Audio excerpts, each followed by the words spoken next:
रास्ता बंद होने से परेशान चेंबूर घाटला जॉनी कंपाउंड के लोगों की मदद को आगे आए बीजेपी नेता विजय देसाई। मुंबई चेंबूर के घाटला वार्ड 173 में मौजूद जॉनी कंपाउंड के लगभग 6 गाला धारक और उनमें काम करने वाले वर्कर परेशान हैं। इनकी रोजी रोटी पर असर पड़ने जा रहा है और इसकी वजह है पतरे की यह दीवार जो यहाँ के मुख्य रास्ते पर लगा दी गई है। इस दीवार की वजह से यहाँ से गाड़ियां नहीं आ जा सकती हैं और मजबूरन इन गाला धारकों की गाड़ियों को लंबी दूरी वाले रास्ते से लेकर आना और जाना पड़ता है।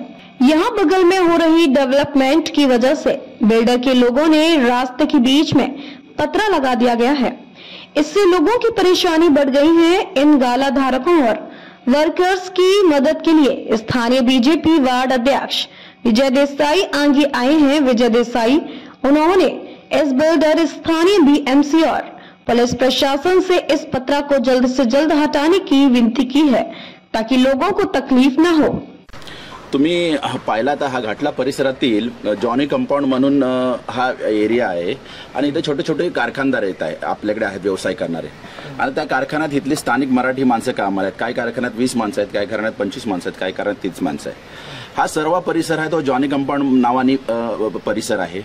या जॉनीनी काही आपले जमिनीचे हक्क आहेत ते हिरेन बरानी नावाच्या व्यक्तीस दिलेत। तो हिरेन बरानी आणि त्याचा एक मुलगा आहे मिहिर बरानी, जय बरानी, या बरानी कुटुंब डेव्हलपरला हे राईट्स त्या जानीने दिले आणि तो बरानी इथे काय करतोय, ह्या इथल्या व्यावसायिकांना सतवतोय। विकासाची कुठली यांच्याशी चर्चा न करता बीएमसीच्या माध्यमातून त्यांना नोटीस देणे, त्यांना सतवणे, त्यांचा रस्ता बंद करणे। तुम्ही बाजूला पाहिला तर त्या इथल्या सर्व कारखानदारांचा त्यांनी रस्ता बंदलाय। ही गळचिपी तो का करतोय की असा रस्ता बंद केला, ट्रान्सपोर्टच्या गाड्या नाही आल्या तर इथला छोटे छोटे ते कारखाने आहेत ते हैराण होतील आणि रस्ता बंदल्यावर मग नाईलाज असतो तो त्याच्याकडे जातील आणि इथल्या कुठल्याही एक टेनंटला त्या हिरेन बराणींनी घर न देता असेच हेरेसमेंट करून बीएमसी मार्फत त्रास देऊन हुसकाव लावले। नुकतीच एक घटना घडलेली। हे स्ट्रक्चर फार जुने आहेत, म्हणजे माझ्या मते तर माझ्या जन्मापूर्वीचे आहेत, 1960 पूर्वीचे आहेत, पण महानगरपालिकेने इथलं कुठलंही बांधकाम एक वीट देखील रचलेली नाही।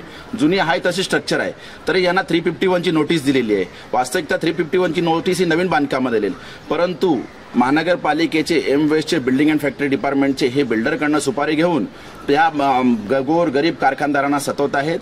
351 ची ह्यांना नोटीस दिलेली आहे तात्काळ। ती जी नोटीस दिलेली आहे ती महानगरपालिकेने बिल्डरकडनं सुपारी घेऊन दिलेली आहे। हे मी आज तुमच्या चॅनलच्या माध्यमातून तुम्हाला सांगितलं। तसेच वारंवार सतवते। आता हे एक निमेश कपासी म्हणून आहेत, हे आमचे भारतीय जनता पार्टीचे गुजरात सेलचे चांगले कार्यकर्ते आहेत। त्यांचा देखील एक शटर बिल्डरनी पत्रे लावून बंद केले, म्हणजे त्यातील वाहतुकीला गाडी येऊन देणे। अशा प्रमाणे हा बिथले बिल्डर हा जो आहे हा इकडच्या छोट्या छोट्या कारखानदारांना छळत आहे आणि भारतीय जनता पार्टीचा एक कार्यकर्ता म्हणून जिथे जिथे अन्याय होईल तिथे मी वार्ड अध्यक्ष म्हणून खंबीरपणे अशा छोट्या छोट्या कारखानदारांच्या पाठीशी मी उभा राहणार आहे। आणि महानगरपालिकेनं माझं एक निवेदन आहे, नवीनच वार्ड ऑफिसर आलेले शंकर भोसले म्हणून, भोसले साहेब हे बिल्डिंग अँड फॅक्टरीचे अधिकारी भ्रष्टाचारी आहेत, हे बिल्डरसाठीच काम करतायत, त्याचे जावई झालेले आहेत, तरी यांच्यावर कडक कारवाई करण्यात यावी असं मी आजच्या माध्यमातून आणि प्रत्यक्षात वस्तुस्थिती आहे ते कारखानदार देखील तुम्हाला सांगतील। आम्ही इथे जवळजवळ 55 वर्ष झाली काम करतोय। जय भारत पॅकेज म्हणून आमची एक कंपनी आहे आणि आम्ही पॅकिंगच्या व्यवसायामध्ये आहोत। पण इथे आता तुम्ही मागे पाहाल तर इथे गेट लावलेलं आहे, तर आमच्या इथून गाड्या जाणार कशा? तर आम्हाला महापालिकेला आणि विनंती आहे की आमच्याशी हे असं, आणि त्यांनी 351 ची पण नोटीस पाठवले जे की अनधिकृत बांधकाम आहे, पण जे 60 वर्षापासून बांधलेलं ते अनधिकृत एका रात्रीमध्ये झालं कसं? तर हे बिल्डरनी त्याच्यावरती काहीतरी त्यांचं संगनमताने केलेलं कारवाई आहे, तर तुम्ही याच्यावरती काहीतरी आम्हाला न्याय मिळवून द्या एवढीच आमची मागणी आहे। किती कारखानदार इथे? 6-7 कारखाने आहेत या लाईनीमध्ये आणि सगळ्यांचं त्यामुळे प्रॉब्लेम झालेले आहेत। तर आम्ही फक्त विश्वासात घेतलं का? त्यांनी आम्हाला काही सांगितलं, आम्हाला सांगितलेलं फक्त की 2-3 महिन्यासाठी लावतोय, आता जवळजवळ खूप दिवस झाले पण काढलेलंच नाहीये आणि आता वेगवेगळी कारणं देतात आणि ते अजिबात काढतच नाहीये। तर आमचं फक्त भूमिका काय करणार? आम्ही महापालिकेमध्ये पण गेलो, पोलिसांना पण सांगितलंय, आम्ही कोर्टामध्ये पण पुढे जाणार आहोत, पण हे काहीतरी गळचेपी चालू आहे, तर ही त्याच्यावरती काहीतरी कोणतरी तोडगा काढावा हीच आमची मागणी आहे। हा बोर्ला विलेजचा सिटेस क्रमांक 441 आहे आणि 451 आहे।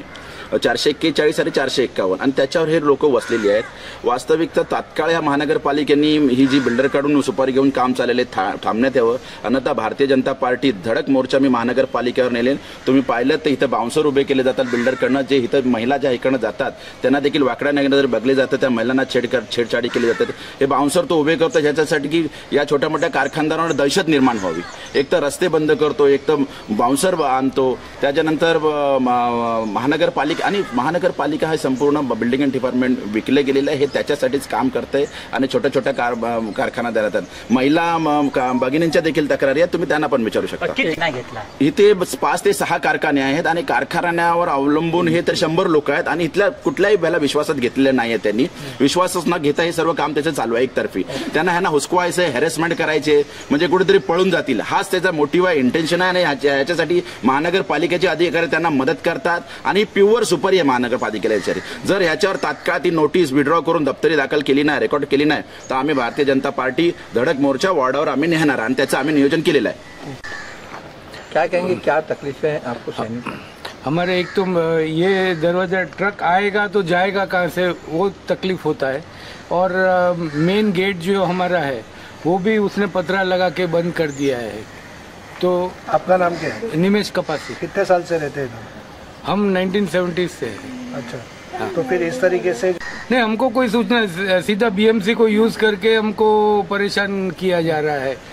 कंप्लेनेंट बीएमसी में कंप्लेनेंट भी लैंडलॉर्ड है और उसके लिए बीएमसी काम करता है। लैंडलॉर्ड भले हमारे से रेंट रिसिप्ट सब लेता है, तो आप रेंट लोग लेता विकास है। नहीं चाहते हैं क्या? हम विकास चाहते हैं, लेकिन हमको दूसरा जगह देवे, हम हमारा काम शांति से कर सके। विकास आम्हाला पण हवा आहे, न्याय द्यावा, कारण हे विकासाच्या नावाखाली फक्त गळचेपी चालू आहे आणि न्याय तर बाजूलाच राहिला। 351 डायरेक्टली बीएमसी काढते आणि तुम्ही निघूनच जा, तुमचं अनधिकृत बांधकाम आहे, हे कुठला न्याय झाला? 50 वर्ष काय करत होती बीएमसी? हा, ते 60 वर्ष जर आम्ही इथे आहोत तर त्यांना आतापर्यंत कधी दिसलं नाही आणि सडनली एका रात्रीमध्ये त्यांना कसं कळलं की हे अनधिकृत बांधकाम इथं बांधण्यात आलेलं आहे आणि गेल्या महिन्यापर्यंत त्यांनी रेंट पण घेतलाय आणि रेंट घेऊन आणि आमचाच लँडलॉर्ड आम्हाला सांगतो की तुम्ही अनधिकृत होतात, हे काहीतरी चुकतंय ना कुठेतरी। तर तेच बीएमसीनी पण ते विश्वासात घ्यावं ही काहीतरी गडबड होत आहे आणि मीडियाने सुद्धा समजून घ्यावं। आम्ही सगळे पुरावे सादर केले, त्यांना आम्ही नोटीसला त्यांच्या उत्तर पण दिलेलं आहे आणि त्यांनी कोर्टामध्ये पण आम्ही पुढे जाऊ, कारण आमच्याकडे सर्व पुरावे आहेत। आम्ही इथे क्या पुरावे हैं आपके पास और कितने साल पुराने हैं? आम्ही इथे वास्तवात जवळपास 60 वर्षापासून आहोत आणि त्याचे आमचे रेंट रिसिप्ट आहे, आमचे कारखान्याचे असेसमेंट टॅक्स जातात, बीएमसी ते कलेक्ट करतं, आमचे एनए ऑर्डर आहेत, तर सगळे आमच्याकडे पुरावे आहेत आणि आम्ही सगळं बीएमसीला दिलेलं आहे। तरी फक्त आमचे बीएमसीचं स्पीकिंग ऑर्डर पे येण्याचे चान्सेस आहेत, त्यांनी डिमोलिशन ऑर्डर ते काढणार असं आम्हाला कळलंय, पण अजून पण आले नाहीये, पण पुढे मागे येऊ शकतं। तर एक हार्ट पेशंट आहे, म्हटलं मी त्यांची घरवाली आहे आणि मला इथून चालता पण येत नाही, सरळ इथून जाता पण येत नाही, गाडी समोर आली तर मला जाता येईल, कधी दुखायला लागलं अचानकपणे तर मला प्रॉब्लेम होतोय। काय मागणी सरकारकडून, काय मागणी?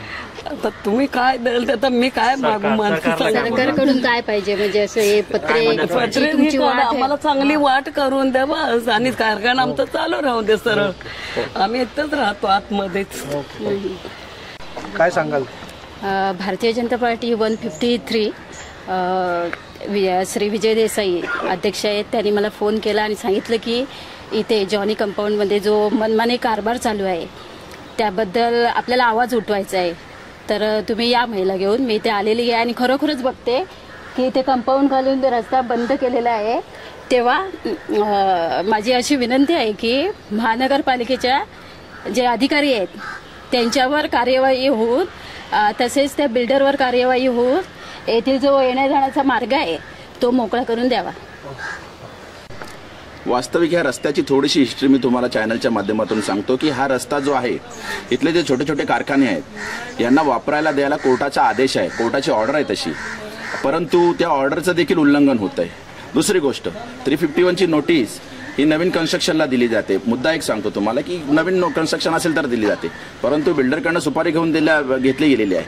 आणि हे जे स्ट्रक्चर आहे ते 60 पूर्वीचे आहे. जी टॉलरेटेड स्ट्रक्चरची डेटम लाईन आहे 1962 ते 1964, त्या डेटम लाईनच्या अगोदरचे स्ट्रक्चर आहे. आणि स्थायी समितीने स्टँडिंग कमिटीचा ठराव झालेला आहे, इम्प्रुव्हमेंट कमिटीचा ICR झालेला आहे. इम्प्रुव्हमेंट कमिटीचा ठराव क्रमांक आहे, त्या क्रमांकानुसार यापूर्वी देखील 351 नोटीस दिलेली. आणि ती 51 नोटीस त्या लोकांनी हे स्ट्रक्चर सर्व म्युन्सिपल कमिशनरने रेग्युलाइज करून त्या टायमाला 5,000 रुपये फी घेऊन हे सर्व स्ट्रक्चर रेग्युलाइज केलेले. त्यामुळे हे स्ट्रक्चर संपूर्ण रेग्युलाइज आहे. आणि यापूर्वी देखील 351ची नोटीस देऊन ती रेकॉर्डेड झालेली आहे, दप्तर दाखल झाले. म्हणून आता जी महानगरपालिका कारवाई जी करते फक्त ही बिल्डरला सांगून बिल्डरला मदत करते. आणि महानगरपालिकेला मला हात जोडून विनंती आहे की गोरगरिबांवर अत्याचार करू नका, कृपया ह्यांना द्या. आणि नाहीतर भारतीय जनता पार्टीचा कार्यकर्ता हा तो धडक मोर्चा गेल्याशिवाय कार्यालयावर धडक मोर्चा घेऊन येणार आहे. बिल्डरचं काय नाव आहे? या बिल्डरचं नाव आहे हिरेन बराणी, त्याच्या मुलाचं नाव आहे मिहिर बराणी आणि त्याचा दुसरा धाकटा मुलगा त्याचं नाव यश बराणी. हे सर्व कर्मकांड ह्या बिल्डरांनी केलेलं आहे. आणि याची पोलिसांकडनं पण सखोल चौकशी झाली पाहिजे. कसे हे नोटीस काढतात, कसं महानगरला पालिकेला मॅनेज करतात, कसं पोलीस स्टेशनला देखील मॅनेज करतात आणि इथल्या गोरगरिबांना कसं छळून हाकलून पळून लावतात ह्याची देखील सखोल पोलिसांकडे चौकशी झाली पाहिजे, अशी मी पोलीस कमिशनरला देखील विनंती करणार आहे.